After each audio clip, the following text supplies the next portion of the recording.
अरबपति आदमी को बना दिया 2 मिनट में फटीचर। एक शर्त ने तबाह कर दी उसकी जिंदगी। कैसे उसने सिर्फ 6 महीने में हासिल कर लिया अपना रुतबा। सुनिए पूरी दुनिया को हैरान कर देने वाली कहानी सिर्फ कुछ मिनटों में, वो भी बिल्कुल मुफ्त। घर जमाई की हालत थी कुत्ते से भी बदतर। बात बात पर ससुराल में मिलती थी बेइज्जती, लेकिन एक शहर के बड़े बड़े आदमी झुकने लगे उस फटीचर घर जमाई के सामने। सुनिए पूरी दुनिया में तहलका मचा देने वाली कहानी सिर्फ कुछ मिनटों में। गरीब घर जमाई पर लगा बीवी के पैसे चुराने का आरोप। पार्टी में बीवी ने मारा गरीब पति को थप्पड़। सास ने साफ करवाए झूठे बर्तन। लेकिन पार्टी में आए एमएलए ने खोला फटीचर घर जमाई का राज। पूरा शहर झुक गया उस घर जमाई के कदमों में। भिखारी पति ने दिया पत्नी को 10 करोड़ का बंगला गिफ्ट में। फटीचर पति रातों रात कैसे बन गया अरबपति। सुनिए पूरी दुनिया को हैरान कर देने वाली कहानी सिर्फ कुछ मिनटों में, वो भी बिल्कुल मुफ्त। I'm just coming. Boss. The deal is done. 101%. I'll call you back. Idiot. तो जैसे गरीब की औकात ही नहीं है नजर उठा के होटल को देखने की, समझा? और सुन, मेरे ना पैर धो के पी, क्योंकि तुझ जैसे गरीब को मैं अपने साथ लेके जा रहा हूं। जा।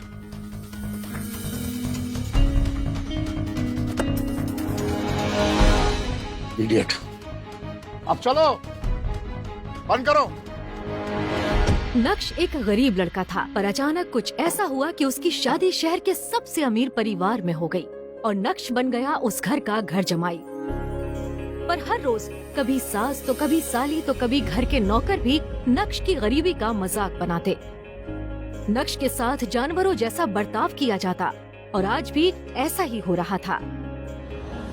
जब नक्श की पत्नी के अंकल नवीन जवेरी उसे ड्राइवर बनाकर शहर के सबसे महंगे होटल में ले जा रहे थे। नक्श, चुपचाप मुझे होटल के बाहर उतारना और गाड़ी को पार्किंग में लगा के वहीं इंतजार करना। और एक बात याद रहे, तू होटल जो है ना, शहर के सबसे अमीर इंसान विजय भाटिया का है। अगर मेरी मुलाकात उनसे हो गई ना तो तेरी नौकरी की बात कर लूंगा। हो सकता है कि वो तुम जैसे गरीब को यहाँ वहाँ साफ सफाई की नौकरी दे दे। It's your luck. नवीन ही नहीं बल्कि घर के सभी लोग नक्श के साथ नौकरों जैसा ही बर्ताव किया करते थे। थोड़ी देर में नक्श और नवीन अंकल होटल के बाहर पहुँचे। पार्किंग में गाड़ी लगा के वहाँ पर मेरा इंतजार करना। ऐसा कहकर नवीन अंकल होटल में चले गए और नक्श गाड़ी लेकर पार्किंग की तरफ बढ़ गया। ओए, रुक रुक रुक, ओए फटीचर, यहाँ कहाँ गाड़ी लगा रहा है? दिख नहीं रहा? यहाँ सिर्फ होटल में आने वाले लोगों के लिए गाड़ियाँ लगती हैं। नक्श के कपड़े और नक्श की हालत इतनी खराब थी कि सिक्योरिटी गार्ड को भी विश्वास नहीं हो रहा था कि कोई इसके साथ इस होटल में आ सकता है। नक्श ने सिक्योरिटी गार्ड को समझाया, पर नक्श की सस्ती शर्ट और चप्पल देखकर सिक्योरिटी गार्ड को विश्वास नहीं हो रहा था। ये क्या बदतमीजी है? सर ये चुप, बिल्कुल चुप। ये आवाज किसी और की नहीं बल्कि होटल के मालिक शहर के सबसे अमीर इंसान विजय भाटिया की थी। नक्श सर, आप सर इसे माफ कर दीजिए, इसे पता नहीं है कि आप कौन हैं। अगर आप पहले बता देते कि आप आ रहे हैं तो मैं आपको लेने खुद आ जाता। ये सब देखकर सिक्योरिटी गार्ड हैरान था कि शहर का सबसे अमीर आदमी इस गरीब को सर क्यों कह रहा है और इसके आगे हाथ क्यों जोड़ रहा है। मैं आपकी कार पार्क कर देता हूँ। अब भाटिया जी थैंक यू, मगर मुझे अभी निकलना होगा। मैं फिर कभी आराम से आपसे मिलने आऊंगा।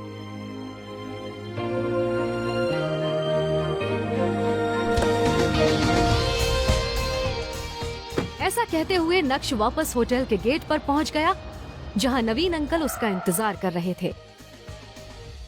कहाँ मर गए थे भैया? जब भी मैं तुम्हें साथ लेकर आता हूँ ना, मेरा काम ही नहीं होता। आज भी विजय भाटिया सर से मुलाकात नहीं हुई, वो पहले ही होटल से निकल गए। ऐसे क्या खड़े हो? अब चलो घर।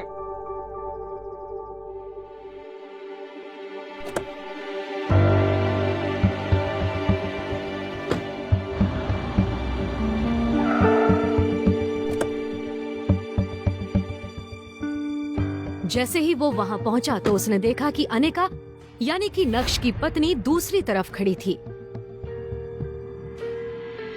काश मुझे भी कभी इतनी महंगी और लग्जरियस कार में घूमने का मौका मिलता, पर मेरी किस्मत में तो ये गरीब फटीचर लिखा हुआ है। न जाने पापा ने क्या देखकर मेरी इससे शादी करवा दी। और मेरी फूटी किस्मत कि मैंने उस दिन पापा की बातों में आकर इस शादी के लिए हाँ भी बोल दिया। नक्श भानुशाली इंडिया के टॉप बिजनेसमैन फैमिलीज में से किसी एक का वारिस है, मगर जो नक्श भानुशाली की बात हो रही है उसके कतरे कतरे से बेबसी झलक रही है। ओए, कुछ पैसे की जरूरत हो तो बता देना, तुम्हारी गरीबी देखी नहीं जाती। पर नक्श सीधा शहर के सबसे बड़े कार के शोरूम में पहुंच जाता है और कहता है, हेलो, मुझे शोरूम की सबसे महंगी कार चाहिए, वो भी अभी। Excuse me ma'am, Manish attend करो मैडम। अरे यहाँ कोई मजाक चल रहा है, तुम्हें देखकर तो ऐसा लगता है जैसे तुम साइकिल भी उधार में खरीदोगे। पता है यहाँ कितनी महंगी कारें मिलती है, प्राइस सुनकर तुम्हारी पैंट गीली हो जाएगी। इसमें तुम्हारी कोई गलती नहीं है, मेरी हालत ही कुछ ऐसी है कि कोई भी मुझे भिखारी ही समझेगा।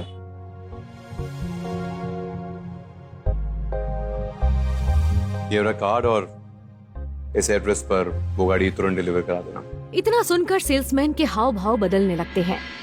वो नक्श को नजर उठाकर पूरी तरह से एक और बार देखता है और जब वो कार्ड स्वाइप करने के लिए हाथ बढ़ाता है तो उसकी नजर कार्ड पर लिखे नाम पर पड़ती है, नक्श भानुशाली। नक्श सर, आप मुझे माफ कर दीजिए, मुझे नहीं पता था कि आप। I am really sorry. तो आखिर पहचान ही गए तुम मुझे? हाँ, मैं ही हूं, नक्श भानुशाली, भानुशाली इंडस्ट्रीज का मालिक।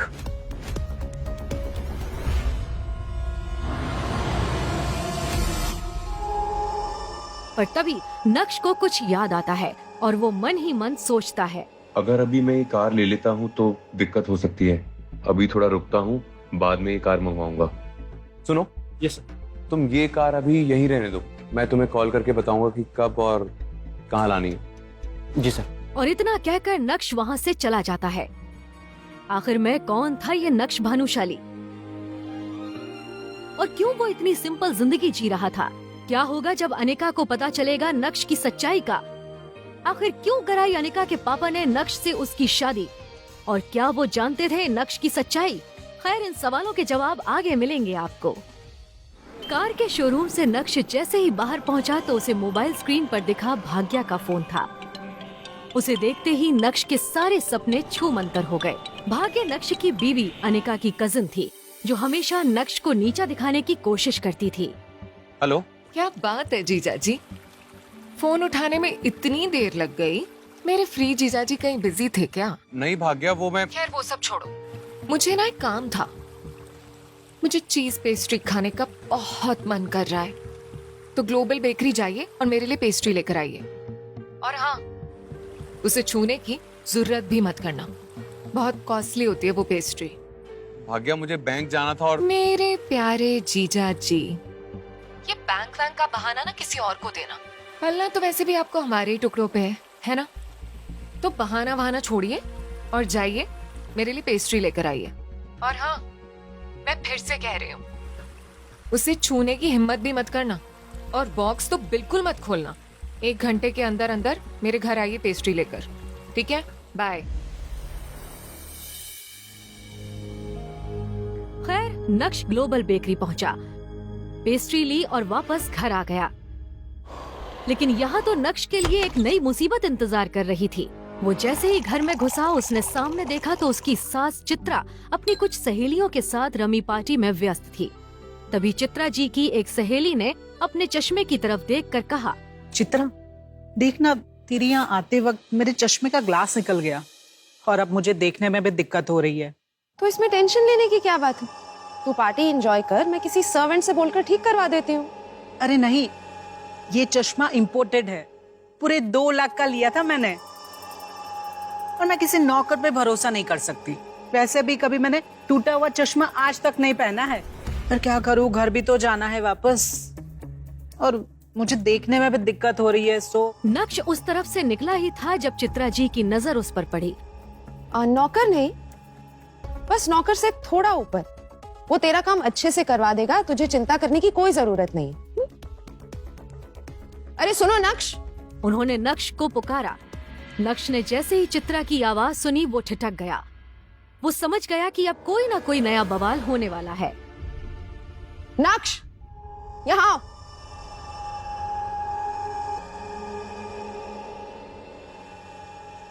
इनका चश्मा ठीक करवा के लाओ जरा, और हाँ, थोड़ा जल्दी आना, इन्हें निकलना है। समझ गए ना? चित्रा, तू ये काम अपने दामाद को बोल रही है? सॉरी बट ये अच्छा नहीं लग रहा। तू बुरा मत माना। इतना सुनते ही चित्रा का गुस्सा 7वें आसमान पर था, लेकिन उसने खुद को काबू में कर लिया। अरे तुम लोग टेंशन मत लो, ऐसे कामों में ना इनको बहुत मजा आता है। किसी और का भी कोई काम हो ना तो बता देना। अब दामाद है तो क्या हुआ, चश्मे का ग्लास ही तो लगवाना है, वैसे भी कुछ करता धरता तो है नहीं। चित्रा जी की ये बातें सीधा नक्श के दिल पर आकर लगी, मगर अब उसे ये सब हमेशा ही सुनने की आदत सी हो गई थी। मगर अभी मैं बहस नहीं, जल्दी से काम करके आओ। जबान ज्यादा चलने लगी है तुम्हारी। वो तो दामाद हो तो थोड़ी सी इज्जत दे रही हूं। भिखारी कहीं का। पता नहीं अनिका भी अपने नसीब में क्या लिखवा कर आई है जो उसे ऐसा निठल्ला पति मिला है।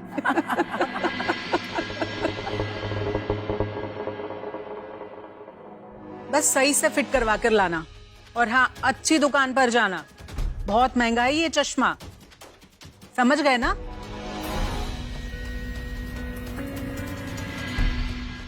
नक्श सर झुकाए उस चश्मे की तरफ देखने लगा। उसे जाते देख चित्रा की दूसरी सहेलियों ने भी अपने अपने काम पकड़ा दिए।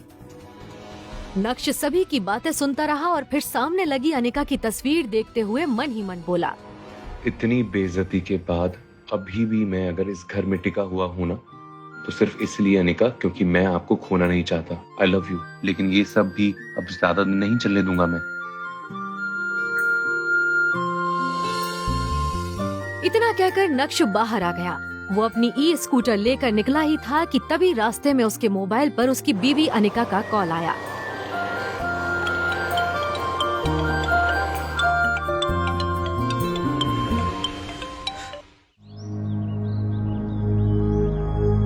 हेलो। अच्छा सुनो, क्या आज आप मेरे ऑफिस आ सकते हैं? कुछ काम था अर्जेंट।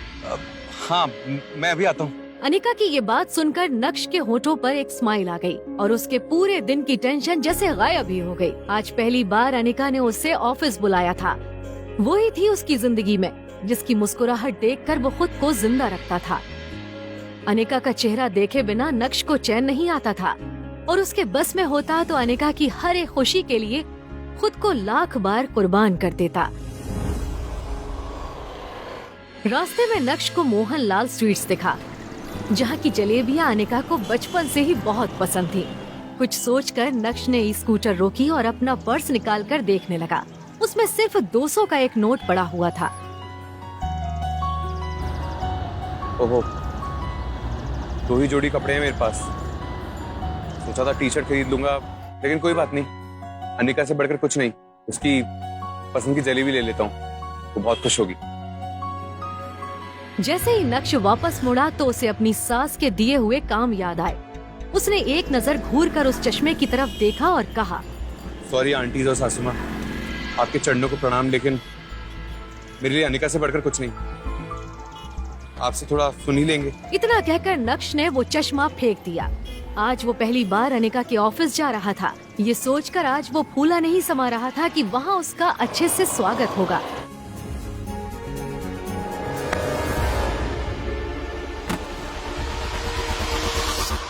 इडियट!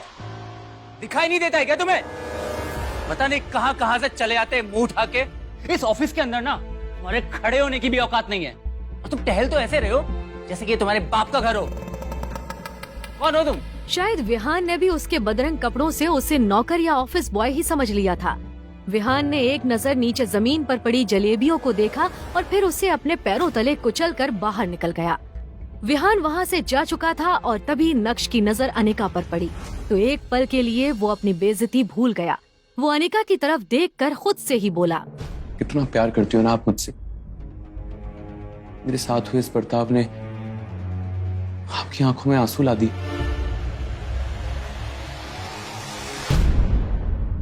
कोई नहीं अनिका, ये वक्त बदल जाएगा, देखना तुम।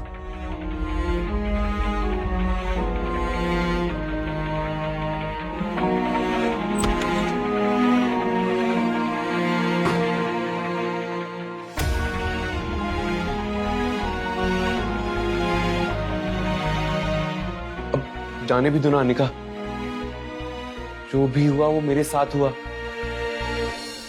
और उसमें आपको इतना टेंशन लेने की जरूरत नहीं। जो बीत गई वो बात गई, समझ रही हो तुम? दूर हटिए, चले क्यों नहीं जाते आप मेरी जिंदगी से?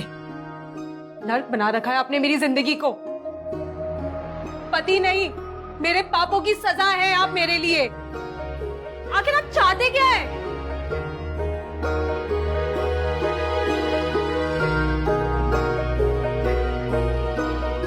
पापा ने मेरी जबरदस्ती शादी करवा दी आपसे। उस गलती की सजा आज तक मिल रही है मुझे। आप तो मेरे काबिल भी नहीं थे। आपको ना अपना पति कहते हुए मुझे शर्म आती है। आज ड्राइवर नहीं था तो मैंने आपको इसलिए बुलाया, लेकिन मुझे नहीं पता था कि आप इतने काम के भी लायक नहीं है। यहाँ आके आपने मेरे इतने पुराने बिजनेस पार्टनर मिस्टर विहान तक को नाराज कर दिया। जहां जाती हूं मैं, आप मुझे बेइज्जती के सिवाय और कुछ नहीं दे सकते। सिर्फ एक बदनुमा धब्बा बनकर रह गए हो आप मेरी जिंदगी पर।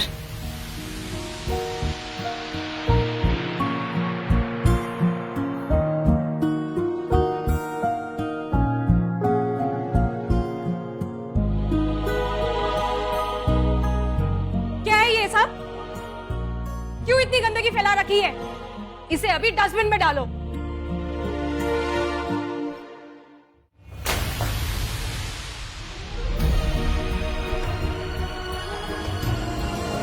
विहान अपनी कार में पहले से ही बैठकर अनिका का इंतजार कर रहा था। फिर नक्श के सामने ही अनिका अपने बिजनेस पार्टनर विहान की कार में बैठी और बिजनेस के सिलसिले में वहां से जा चुकी थी। नक्श ने एक नजर अपनी खराब ई स्कूटर की तरफ देखा। वहीं खटारा ई स्कूटर जो अब नक्श की जिंदगी का हिस्सा बन चुकी थी। आंखों में आंसू लिए नक्श खुद से ही बोला, कोई बात नहीं अनिका, मुझे पता है कि आप गलत नहीं हैं, बस मेरे हालात गलत हैं। मगर मुझे यकीन है कि एक न एक दिन आप मुझे जरूर समझोगी। मैं आपको दुनिया की सारी खुशियां ला कर दूंगा। आप सिर्फ मेरी हो, इस बात का एहसास होगा आपको। रात काफी हो गई थी, वो दुखी था। तभी अचानक ही नक्श का मोबाइल बज उठा।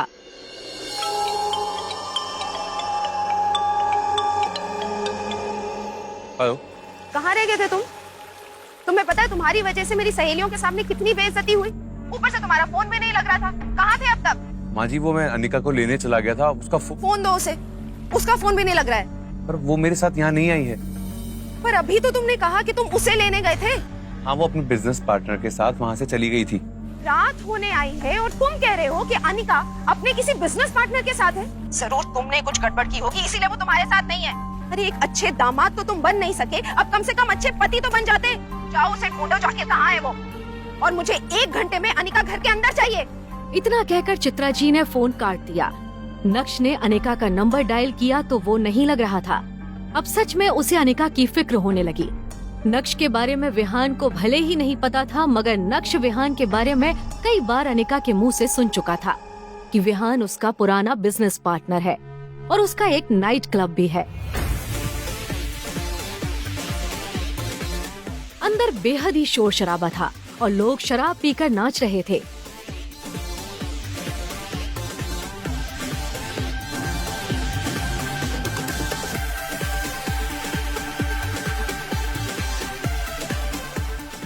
नक्श ने चारों तरफ नजर दौड़ाई, मगर अनिका उसे कहीं भी नजर नहीं आई। अनिका। नक्श ने एक झटके से दरवाजा खोला तो उसका मुंह खुला का खुला रह गया। उसके पैरों तले जमीन खिसक गई। क्या देखा नक्श ने कमरे के अंदर जिसने उसके होश उड़ा दिए? क्या कमरे के अंदर विहान के साथ अनिका ही थी? ऐसा क्या देखा नक्श ने कि वो गुस्से से पागल हो गया? अब क्या करेगा नक्श? जाने इन सभी सवालों के जवाब।